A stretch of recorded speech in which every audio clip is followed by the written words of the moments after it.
Welcome to Richer Scale Modelling. This is part 6 of MinArt's British M3 Leaf Scale 1 to 35. In part 5 I placed on the trucks and wheels. In part 6 I'm carrying on with the main build, putting on the turret and completing the actual main build. So let's jump into this and see how well I get on. I'm starting off with the front lights and they're getting painted in Rebel Aquacolor 90 Silver. That's the inside of the unit. The fuel cans sit on a frame and this is simply placed together in an L shape. You need to hold it for a few minutes just for the cement to bond, but it doesn't take that long in reality. Next is the inside panels for the skirts, and they just marry up to the edges of the outer skirt though. I can now place the fuel cans onto the frame. There's 2 on each frame.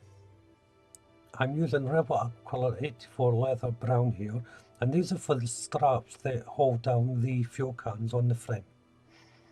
And it's Rebel Aquacolor 361 olive green for the actual colour of the fuel cans. Next is to put the clear parts onto the lights. The 2 lenses just sit right on top of the recess on the lights. They're very small but manageable. Now I can fit the fuel cans. They sit at the back of the tank. Just a little bit of cement is all that's required to hold them in place. And then the strapping gets placed onto the fuel cans through the handle, then bent down onto the actual can itself. The lights themselves sit on a little bracket which is still attached to the sprue. I'm attaching the light to the sprue because it's far too small to take off at this stage. I'm now fastening various photo etch parts to the side of the tank to hold some of the little bits and pieces that go on. These parts are absolutely tiny. They all require bending and folding into place. And there's also photo etch parts that hold the holding brackets, I should say, for this part. I'm not exactly sure what this part is called, but it's part of the spare parts that go on around the tank.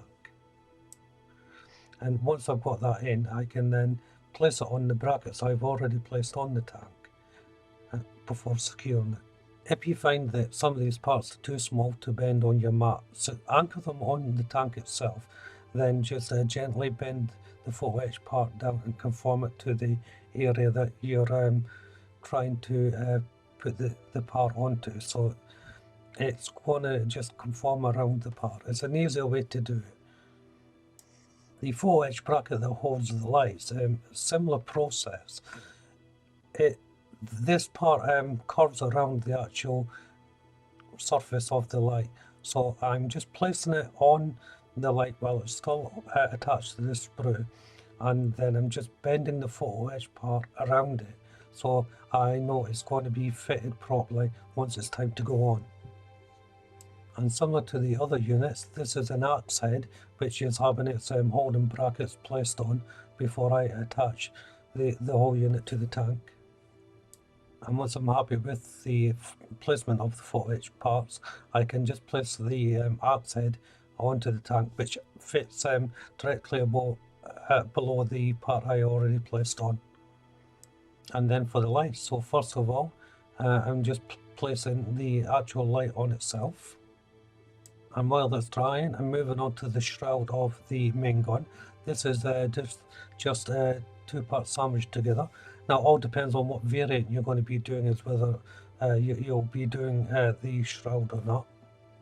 And once it's made up, I can then just place on the gun barrel, and then the whole unit can be then placed in.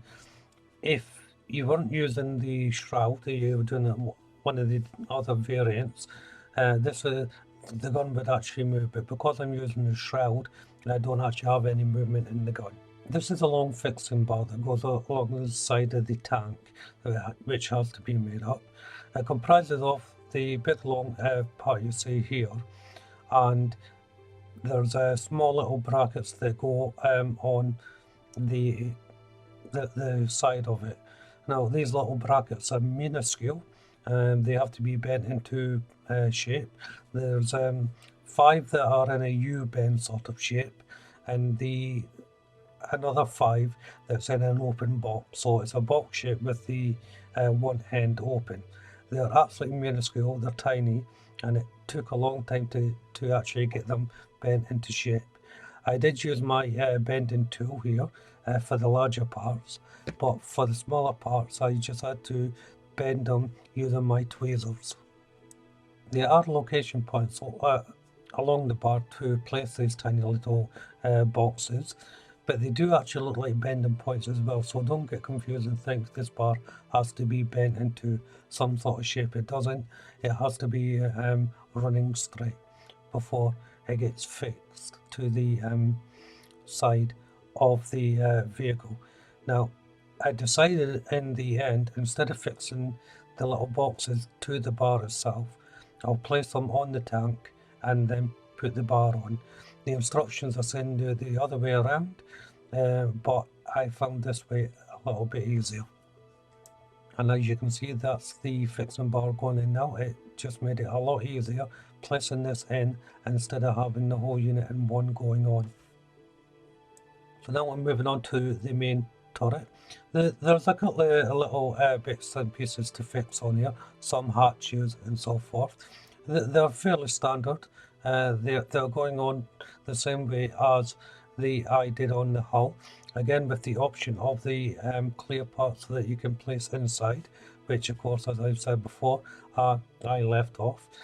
The barrel mechanism here, you can build it so that it can move freely if you wish, but I started building it for it to be moved freely, and then I decided actually there was no need, because the other barrels are fixed in position.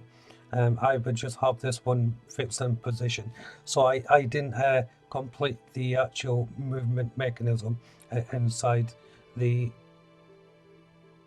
mount, the turret, the gun mount I should say.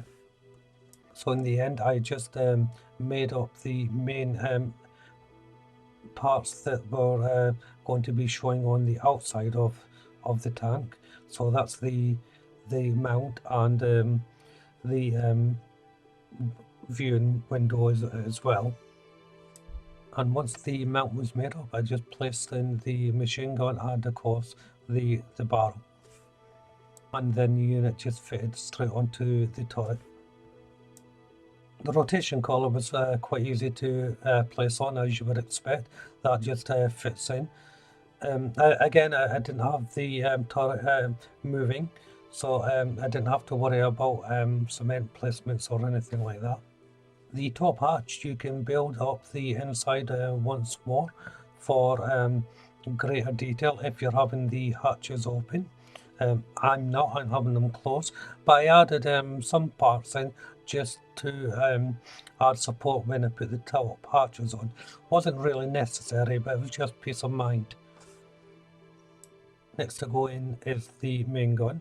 Now, in theory, I could have just snipped this off and placed it on the outside, because I'm not having the hatch open, but it was quite a nice fit anyway, so it didn't really matter. So the top part's going on now. That comes in 2 halves. I decided to glue both halves together first before placing it on. It just made it a little bit easier to place the whole unit on top. Then there's 2, I think they're fixing mounts, they're very small anyway, that go on either side of the gun. And lastly, the storage box that goes on behind, but it goes more to the side on this one. And then once it was all dry, it was just a simple case of placing it on the turret. Remember, this is static, I'm not having it free moving. So it was just a little bit of cement around the rim to secure it. And once I was satisfied with it, it was time to place it on the main tank. And this is where I'll end part 6. So if you haven't done so already, why don't you check out the channel for my other builds? If you subscribe to the channel, hit the notification bell and you'll be kept up to date with my other builds. Hit that like button, leave a comment, and don't forget to share the video. But for now, thank you all very much for watching. Bye bye.